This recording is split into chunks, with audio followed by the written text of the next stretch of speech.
안녕하십니까. 이어서 경남 소식입니다. 경남은 전국에서 네 번째로 상영관 수가 많지만 예술영화 전용 영화관은 단 한 곳뿐인데요. 하지만 이곳마저 영화진흥위원회의 지원금이 중단되고 자치단체가 외면하면서 개관 1년 만에 위기를 맞고 있습니다. 정유진 기자가 취재했습니다. 어두컴컴한 영화관에 옹기종기 모여 앉은 관객들.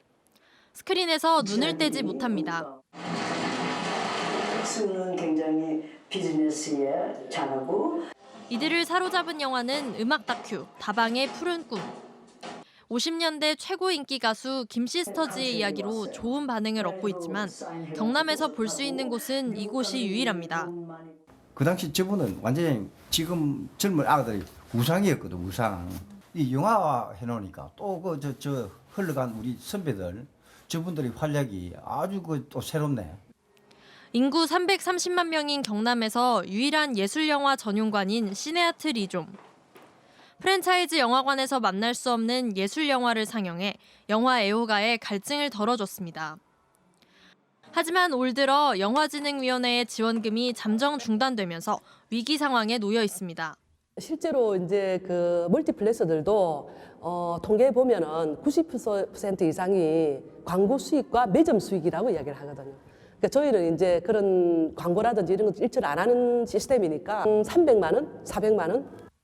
인천이나 강릉 등 일부 자치단체들은 예술영화 전용관을 유지하려고 지원금을 편성하고 있습니다. 하지만 경남은 지원이 없는 상태입니다. 제가 이 시네아트 리좀이 없을 적에는 부산으로 갔어요. 이것은 우리 지역의 어떤 그 영화의 다양성을 완전히 죽이는 그런 일들이 아닌가 이렇게 생각했어요. 예술영화관에 대한 지원 부족으로 경남 도민들의 문화적 다양성이 사라질 위기에 놓여 있습니다. KBS 뉴스 정유진입니다.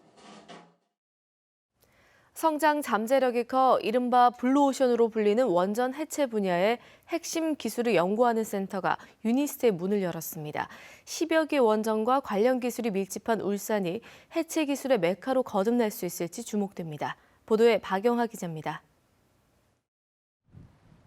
현재 전 세계의 원전은 모두 600여 기, 이 가운데 2020년대에는 180여 기, 2050년까지 400여 기의 원전이 수명을 다해 해체될 전망입니다. 이 경우 원전 해체 산업은 시장 규모가 최소 400조 원, 많게는 1000조 원에 달해 블루오션으로 불립니다. 이런 원전 해체 산업의 핵심 기술을 개발할 연구센터가 유니스트에 문을 열었습니다. 기반을 좀 육성을 하고 하나의 거점이 될 수 있는 그런 굉장히 중요한 사업으로 저는 좀 생각을 하고 있습니다. 원자력계에서도 좀 도움이 될 수 있는 그런 과제가 될 거로 생각이 듭니다. 앞으로 5년 동안 41억 원을 들여 원전 해체 과정의 안전성과 방사능 오염을 제거하는 제염 효율을 향상시키고 토양과 지하수의 방사선을 조사하고 감시하는 핵심 기술을 개발합니다.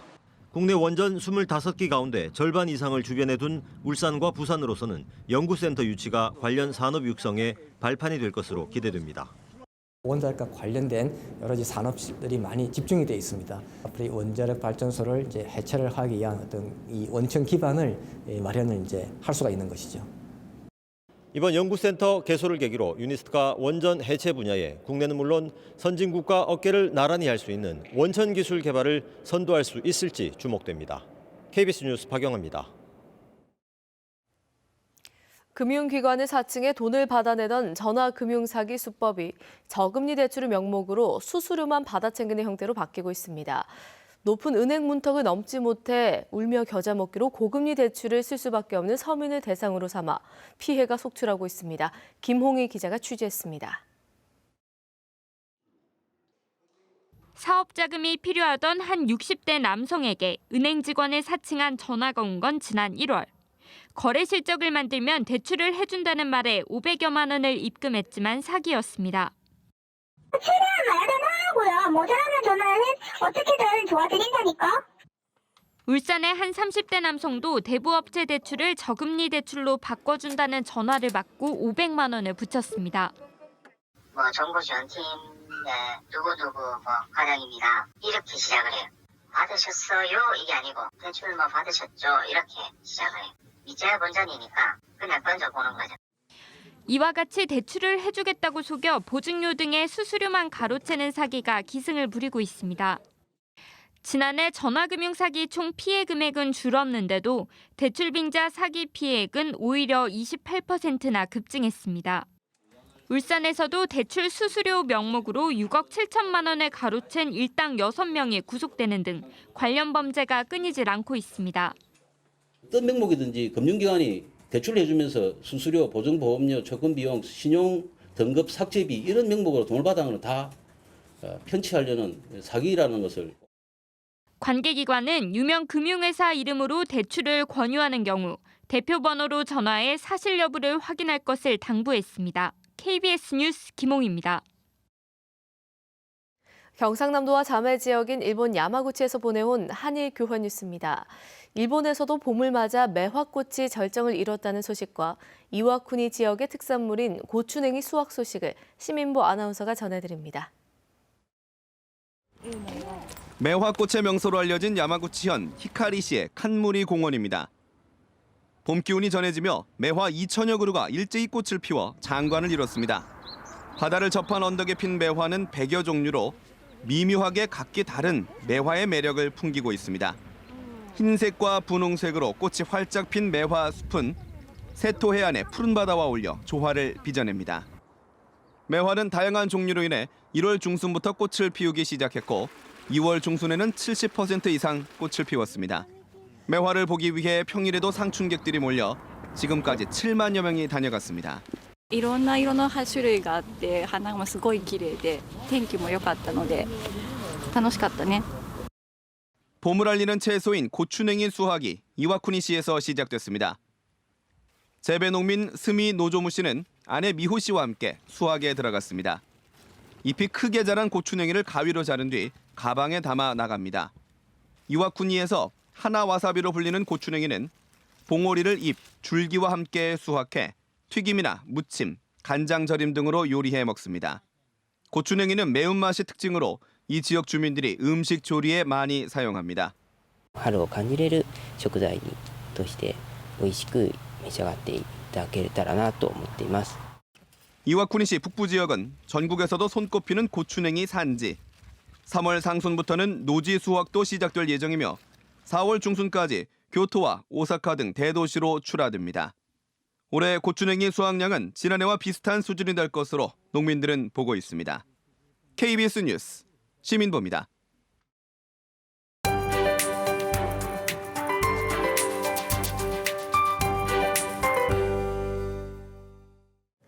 주말 동안 화창한 봄 기운 좀 즐기셨나요? 기온이 크게 올라 무척 온화했는데요. 오늘 아침도 평년 기온을 웃돌며 포근합니다. 하지만 나오실 때 너무 가벼운 옷차림은 안 되겠습니다. 점점 공기가 차가워지며 추워지기 때문인데요. 어제 16도까지 올랐던 합천은 9도에 그치겠고요. 그 밖에 모든 지역도 어제보다 5도가량 낮아 춥겠습니다. 오늘은 북쪽에 위치한 고기압의 영향권에 들겠습니다. 따라서 현재 경남 지역의 하늘에는 구름이 많지만 점차 맑아지겠습니다. 동부 지역입니다. 현재 기온 창원과 통영 6도를 보이고 있고요. 그 밖에도 5도 안팎으로 포근합니다. 하지만 낮에는 10도 안팎에 그치겠고요. 내륙 지역을 중심으로는 대기가 많이 건조합니다. 경남 서부 지역도 사천에는 건조주의보가 내려졌고요. 현재는 3도 안팎으로 크게 춥지 않지만 낮 최고 기온은 거창과 함양이 7도에 그치겠습니다. 오늘 동해 남부 먼바다에는 종일 비나 눈이 내리겠고요. 바람이 점차 거세게 불며 물결도 높아지겠습니다. 다시 찾아온 꽃샘추위는 조금 길게 이어지다가 목요일부터 점차 누그러지겠습니다. 이후로는 별다른 추위 없이 봄이 빠르게 무르익을 것으로 전망됩니다. 기상정보였습니다. 함안군이 시승격에 대비해 835억 원을 투입해 광역 도로망과 내부 연결 도로망 등 16개 사업 43km 도로망을 구축하고 있습니다. 의령군이 올해 가공 농식품 수출 목표를 100만 달러로 잡고 해외 시장 개척에 나섰습니다. 김해시가 오는 2019년까지 상동면 여차리에 편백나무 2만여 그루를 심어 대단위 숲을 조성합니다. 남해군이 앵강만에 해삼 시험 양식장을 마련하는 등 지속 가능한 수산업 육성에 힘을 쏟고 있습니다. 미국 식품의약국 FDA의 지정해역 점검이 내일부터 이루어집니다. FDA 현장 점검단 5명은 내일부터 오는 16일까지 1호 해역인 통영과 거제 사이 해역과 2호 해역인 고성 자람만에서 오염원 관리 실태 등을 확인하게 됩니다. 미국은 FDA 지정 해역을 2년마다 점검해 위생 관리가 좋은 지역에서 생산한 폐류만 수입을 허용하고 있으며 다른 나라에도 참고가 되고 있습니다. 경상남도가 도비 지원 보조 사업을 점검해 부실 보조 사업은 지원을 중단하고 낭비 요인 제거에 나섭니다. 경상남도는 자료와 현장 점검을 통해 보조금이 제대로 집행되고 있는지, 부실하거나 낭비 요인은 없는지를 확인해 예산 편성에 반영할 계획입니다. 특히 지원이 확대돼 온 농업, 축산, 사회복지 분야에 대해 목적 달성 정도와 투명성 등을 점검한 뒤 부실 운영이나 비위가 드러나면 지원을 중단할 방침입니다. 창원시가 장복산 벚꽃 케이블카를 추진할 민간 사업자를 공모합니다. 전액 민간 자본으로 추진하는 장복산 벚꽃 케이블카는 창원 진해구민회관 체육관에서 하늘 마루 장복산 정상 부근을 연결합니다. 창원시는 오는 15일 현장 설명회를 하고 다음 달에 민간 사업자 사업계획서를 접수해 우선 협상 대상자를 선정할 계획입니다. 창원지검 형사 1부는 청각 언어장애인에게 투자 사기를 한 일명 행복팀의 총책인 44살 김모 씨를 범죄단체 조직 혐의로 구속 기소했습니다.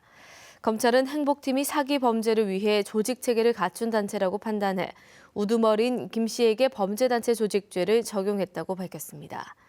김 씨 등은 전국 청각 언어장애인 500여 명으로부터 280억 원을 뜯어낸 혐의를 받고 있습니다.